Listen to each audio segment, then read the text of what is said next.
Single phase power supply and 3 phase power supply. AC power supply को मुख्यतः 2 भागों में विभाजित किया जा सकता है। 1 single phase power supply, 2 3 phase power supply. Single phase power supply, यदि दोनों सप्लाई को अलग करें तो सबसे बड़ा अंतर कंडक्टर या वायर का होगा, क्योंकि सिंगल फेज पावर सप्लाई में 2 कंडक्टर और 3 फेज पावर सप्लाई में 4 कंडक्टर होते हैं। सिंगल फेज सप्लाई के फेज को P से तथा न्यूट्रल को ON से प्रदर्शित करते हैं। 3 फेज पावर सप्लाई, इसी प्रकार 3 फेज सप्लाई के तीनों फेज को क्रमशः Y, B तथा न्यूट्रल को ON से दिखाया जाता है, जहां पर R, Y, B को क्रमशः रेड, येलो, ब्लू रंगों से दिखाते हैं। ये भारत में रंगों का स्टैंडर्ड है, कंट्री के हिसाब से अलग अलग हो सकता है।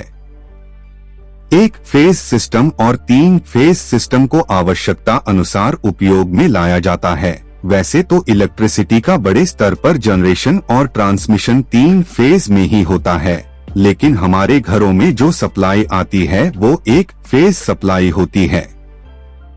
जिस कंज्यूमर का लोड 5 से 7 किलोवाट से ऊपर का है तो उन स्थानों में 3 फेज सप्लाई दी जाती है, और जहां पर लोड इससे कम मात्रा में होता है वहां पर 1 फेज सप्लाई से आपूर्ति की जाती है। 1 फेज सप्लाई का उपयोग छोटे उपकरणों जैसे टीवी, फ्रिज, फैन, कूलर आदि में किया जाता है, और 3 फेज सप्लाई का उपयोग 3 फेज मशीनों, कारखानों, बड़ी कंपनियों में किया जाता है। Single phase power supply, generator या ऑल्टरनेटर के स्टेटर वाइंडिंग, परमानेंट मैग्नेट के स्लॉट्स, 2 टर्मिनल्स के बीच में रोटर वाइंडिंग या करंट कैरिंग कंडक्टर को टरबाइन के द्वारा घुमाया जाता है, तो स्टेटर फ्लक्स और रोटर फ्लक्स का आपस में लिंकेज होता है, जिससे ईएमएफ इंड्यूस्ड होता है। यदि लोड के साथ सर्किट क्लोज है तो रिजल्टेंट करंट भी प्रवाहित होती है, जिसमें 1 फेज और 1 न्यूट्रल होता है। दोस्तों, 1 फेज पावर सप्लाई में अधिकतम वोल्टेज 230 वोल्ट तक रखा जाता है।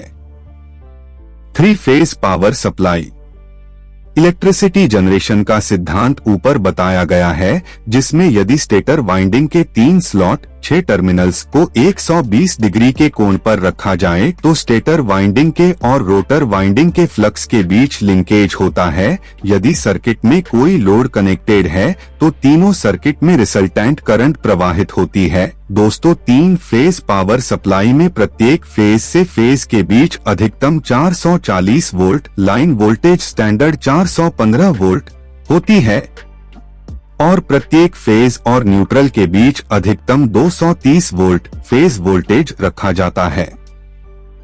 1 फेज पावर सप्लाई और 3 फेज पावर सप्लाई में अंतर।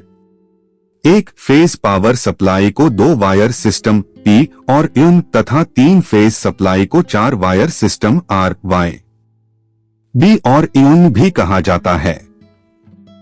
3 फेज सप्लाई में तीनों फेज 120 डिग्री के कोण पर विस्थापित होते हैं, जबकि 1 फेज सप्लाई में 1 फेज होने की वजह से ऐसा नहीं होता है। 120 डिग्री के कोण का फेज डिफरेंस होने से पावर कॉन्टिन्यूअस फ्लो होता है, क्योंकि जब 1 फेज 0 पर होता है अन्य 2 फेज 0 पर नहीं होते हैं, जबकि सिंगल फेज सप्लाई में 1 ही फेज होता है। जब कभी ट्रांसमिशन लाइन में फॉल्ट आता है तो सिंगल फेज सप्लाई में पावर का शटडाउन हो जाता है, जबकि 3 फेज सप्लाई में 1 फेज में फॉल्ट आने पर अन्य 2 फेज से पावर का फ्लो होता है। 1 फेज सप्लाई का इलेक्ट्रिकल नेटवर्क सरल तथा 3 फेज सप्लाई का इलेक्ट्रिकल नेटवर्क जटिल होता है। 1 फेज सप्लाई 3 फेज सप्लाई की तुलना में ज्यादा सस्ती, इकोनॉमिकल होती है। 3 फेज सप्लाई ज्यादा एफिशिएंट होती है, क्योंकि इसमें पावर फ्लो 3 फेज सप्लाई से 1.5 गुना होता है। 3 phase power flow is equal to 1.5 phase power flow. 1 phase power supply के कनेक्शन के प्रकार नहीं हैं, जबकि 3 फेज सप्लाई को हम स्टार कनेक्शन और डेल्टा कनेक्शन में जोड़ सकते हैं। दोस्तों, ज्यादातर पावर ट्रांसमिशन हाई वोल्टेज में ही किया जाता है, क्योंकि लो वोल्टेज में सिस्टम लॉसेस ज्यादा हो जाते हैं। आधा ट्रांसमिशन के लिए भी 3 फेज सप्लाई उपयोगी है।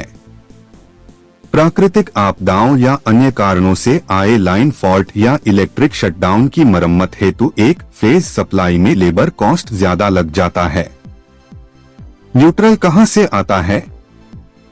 पावर स्टेशनों में इलेक्ट्रिक पावर का जनरेशन 11 केवी, 33 केवी, 110 केवी आदि 3 फेज में ही किया जाता है और इसका ट्रांसमिशन भी 3 फेज और हाई वोल्टेज में ही किया जाता है। जैसा कि हम पहले ही बात कर चुके हैं कि एक फेज सप्लाई का हमारे घरों में ज्यादा उपयोग किया जाता है, जबकि 3 फेज सप्लाई को बड़े बड़े मशीनों, कारखानों या कंपनियों में उपयोग किया जाता है। इलेक्ट्रिकल पावर हमारे घरों में पहुंचने से पहले डिस्ट्रीब्यूशन ट्रांसफार्मर के प्राइमरी इनपुट पर जाती है, जो कि डेल्टा कनेक्टेड होता है, तथा सेकेंडरी वाइंडिंग, जो कि स्टार कनेक्टेड होता है, के आउटपुट पर मिलती है। इसी आउटपुट से हमको न्यूट्रल इन प्राप्त होता है और प्रत्येक फेज के साथ इस न्यूट्रल को ऐड करके उपभोक्ताओं को दिया जाता है।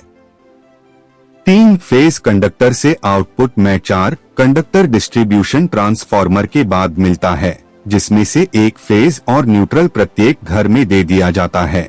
इसी स्टार कनेक्शन के द्वारा हम 230 वोल्ट सप्लाई का यूज अपने घरों के उपकरणों में कर पाते हैं। आई होप साथियों, single phase power supply and 3 phase power supply की जानकारी से आप सहमत होंगे। धन्यवाद।